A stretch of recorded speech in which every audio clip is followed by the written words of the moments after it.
Yo, what's the word? Y'all don't know who this is. Your boy Codeine Shorty. And this the beginning of my Wake Up and Smell the Coffee podcast. The first episode, I'm gonna tell y'all about my first time getting incarcerated and going to Stateville, which if anybody know, that's like a maximum receiving facility for all people who caught crimes in Illinois or whatever. So, you know, coming from the county to Stateville, it's a big change, like big change. And what I mean by big change is, hold on one second.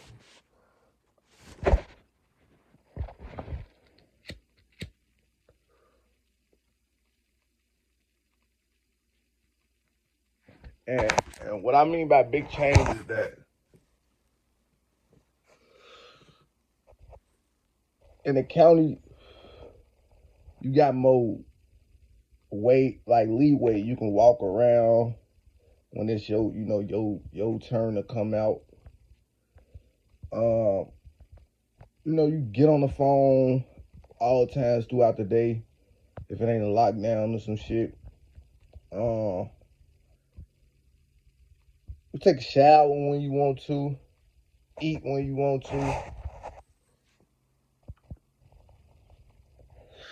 I was, even my first time in the county is wild. It was wild, and I'm gonna give y'all a story about the county too. But I'm gonna start this off with how it become when you start going to the state and once you pass an NRC, which is in Joliet, which is Stateville.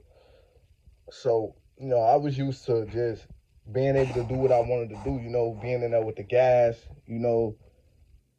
Making calls whenever I wanted to. I was able to just do whatever I wanted to do, basically. Like smoke weed. We was able to do whatever. But I instantly, get there and when you on the bus going there, everybody try to make it seem like, man, everybody, all these niggas, older niggas and young niggas is complaining like, damn, man, I hope my joint, everybody just keeps saying, I hope my joint be here in less than 2 weeks to come get you. Cause Illinois got about like, if you convicted of a crime and you plead guilty to it, they got about like 2 to 3 weeks to come get you. But how it's so fucked up and bagged up in Stateville, niggas don't be leaving, they joints don't come get them till about 3 months. So imagine you already took your time and now you just waiting on a bus to come get you. You don't know what day this motherfucking bus gonna come get you, but you just wait.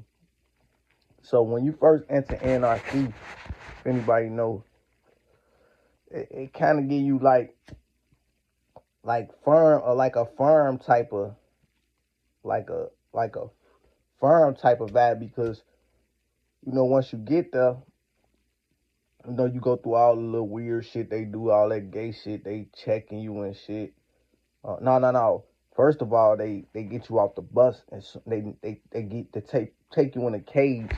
Then that make you feel like Smokey off of Friday in a pigeon coop because you got a number of birds flying on top of this cage. These birds can down that shit on you. You really on the outside before you even get in. And you just filling out your name, signing your paperwork and shit, making sure you getting all your property because what they do in Stateville, they tell you can only keep 3 folders or I forgot how it go, but they say you can only keep 3 envelopes. So what I did, I just put a whole lot of my letters, my newer letters, like that I was receiving, my newer letters, I put them in each folder that I had. But I done seen niggas get beat because they come in there with a lot of pictures and stuff. And another thing, before you go do your time, at least send your pictures back home and send some of your pictures in important mail from somebody. Send that, put that shit back and send that shit back to your loved ones, because them motherfuckers don't give a fuck. They'll take your shit and throw it in the garbage. They don't care if it's from a dead parent or whatever. Anything could have happened. So, moral of the story, you get past them when they do all that goofy shit. You know, the process is long as fuck. Like, man, it's so fucking long. Like, you get there about like 8 o'clock, and you don't fucking get to a motherfucking seal until my first time going to NRC. I didn't get to the a wing until about like 8 or 9 o'clock at night. Literally. If anybody know, I forgot the wing that you go to where the dorms is at, because I had to do boot camp. I took boot camp for a plea deal. So I wasn't sitting behind the wall my first time. I actually I went to Stateville twice. When I first caught my case and during my case, but the first time I went to a dorm, and it's in like another building. I feel like everybody say you lucky if you go to those dorms, and usually those are the people who waiting for boot camp and got less crimes. You know, they ain't really violent offenders like that. That I had caught a drug case. So, moral of the story, I I didn't get to my motherfucking unit until about 9 at night. So I was up. Cook County wakes you up at 5:30 to get on this bus. So I'm up from 5:30 to 9 at night. So I'm tired. But yeah, I'm trained, I'm tired, and then once you get to the unit, niggas is still up kicking it. They still up. So my first day, I really ain't go to sleep till about a good 10 o'clock, because once I got to the unit, the dorms, I started seeing motherfuckers and chopping it up, motherfuckers from the county chopping it up and shit, and that was that. But one thing about those dorm rooms, you got to be careful. I seen a lot of niggas had to get their time held back because they playing monkey games, beating, the white kids up, doing all type of shit, and there's cameras in the wing, they can see you. So one situation came where niggas beat some kids up from the suburbs, and and basically the security, they saw everybody who did the shit. Niggas tried to run at first, everybody ran, but motherfuckers saw that shit and they started picking up. I'm just like, man, I hope they don't grab me, like thinking that I was somebody the whole time. I ain't even do shit. So, but being in there, it was like okay if you was in the dorm, but my second time going behind that fucking wall. Now I actually been in Stateville 3 times. Going behind that wall, 2 of them, the last time, like the worst fucking thing ever, man. You only showering twice a week. You only get a phone call once a week. You in the holding fucking cell 24 fucking hours until y'all got, the day y'all got yard. And the lights come on any fucking time. Like, you can't just, I could just turn this light on, turn it off. Nah, that bitch staying on to a certain time, and then it go off at a certain time. And if you at the top bunk, that shit really, like, I was at the top bunk, so it really kind of fucked with me. Like, it get hot, that shit get the tweaking with you. You can't really go to sleep, like, 'cause it's so hot that your mat now is catching temperature rising. This mat is irritating you. It really ain't. I don't wish it on my worst enemy, honestly. Like, I don't wish jail on nobody. But yeah, Stateville is one of them fucked up ones. You really just waiting. A lot of niggas hope get let down during lunch, after lunch, because after lunch in Stateville is when they call go home people. My heart got let down a couple times because I had knew I went to the board, and if you got parole, you have to wait till the board see you to, see if there's probable cause in your case.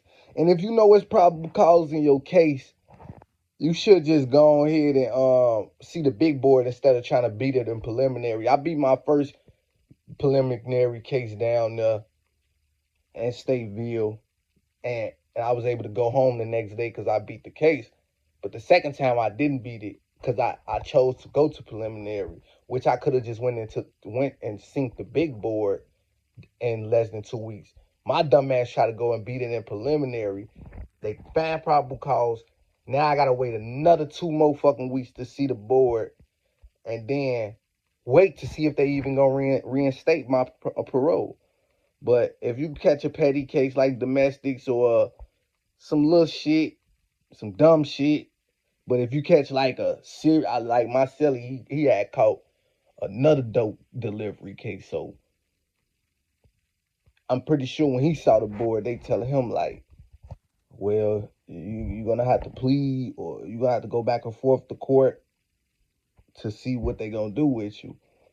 And I felt kind of bad, like, damn, this nigga, he sweet. Like, man, I'm glad my situation, I was feeling blessed, like, inshallah, like, thank you, God, because, man, I'm just glad I wasn't in that situation. But you learn shit from everybody else's situation, too. So I'm just, I end up, they end up reinstating me.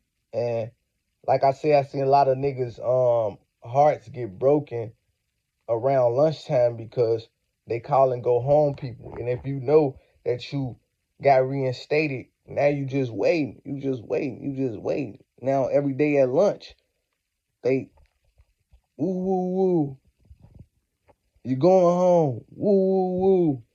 So every day after I had got my thing reinstated, I'm just like, man,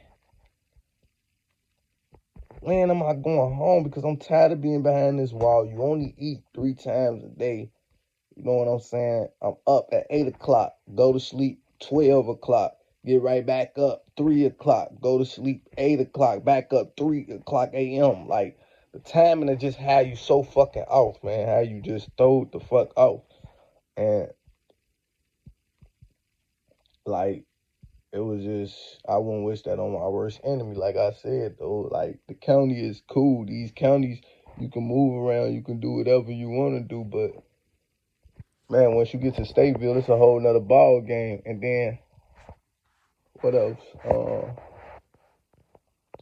So, yeah, getting, like, okay, it got to the point where I stopped even hoping. I said, you know what? Because my celly was like, he was giving me faith. Man, they finna call you to go home. You beat your shit. You got reinstated, Lord. Don't worry about nothing. Man, they ain't calling my name, man. I'm probably finna be in here a whole nother week. One day I had ate, because it was lunchtime. I ate and went straight to sleep. I ain't even want to hear the names that was getting called, because I'm like, I know I ain't going home. But that day I went to sleep and I didn't want to hear those names called. They called my name to go home. Yeah, they called me. I was geeked out. Myself, hey, Lord, they call your name. They call your name. You out this bitch, shorty. Hey, tell my mama them give me. Niggas be thirsty. Niggas will tell you, man, hey, go slide on these ops right here. And I'll just play. But niggas be thirsty trying to get shit done when they know your celly going home. And it's really a good feeling because niggas don't really want to be up in that motherfucker. Like, they don't give a fuck about you in there. Like, real shit. And it'll fuck with your mental. My celly, we thought we was hearing, but he thought he was hearing a rat. But honestly, that was me, like, fucking with my nose. And like, when I like do this to my nose, you know how to make a noise. You feel what I'm saying? Your nose feeling dried up and shit. I'm making the noise, but he thinking it's a mouse. So he be like, you hear that? Whole time yeah, I hear that, but I'm low-key fucking with his brain too, because I'm bored. I ain't got shit to do, so I'm finna tweaking this bitch. So one night, the nigga, I'm dozing off. The nigga just get up out of his motherfucking sleep. He said, it's on me. He done busted shit. He done hit his head on a steel toilet. Whole time he get up, he say, man, I just had a dream a rat was on. He said, I just had a dream a rat just was on my back. Bro, your ass twig. But that's how fucked up the prison, like, how your mind fucked up. And there actually do be little mics that's running through Stateville. But like, yeah, that shit was funny. But I end up, and another thing they break your heart with when you in Stateville. Now, I'm thinking I'm free. Now, the first time they let me go, I was free. But the second time, I had a warrant and fucking DuPage. That goddamn DuPage. If anybody know, the motherfuckers is thirsty. But I end up getting, I'm like, oh, I'm going home. So now, once you going home, you still got to wait it's a process for that. 2 hours down there. They got to get your train, your bus ticket. If you ain't catching a ride from somebody. First time I caught a ride from somebody, one of the guys, girls, they dropped me out right on the block. Because they was going the same way anyway. So, I'm like, what the fuck? I'm thinking like, yeah, I'm going home.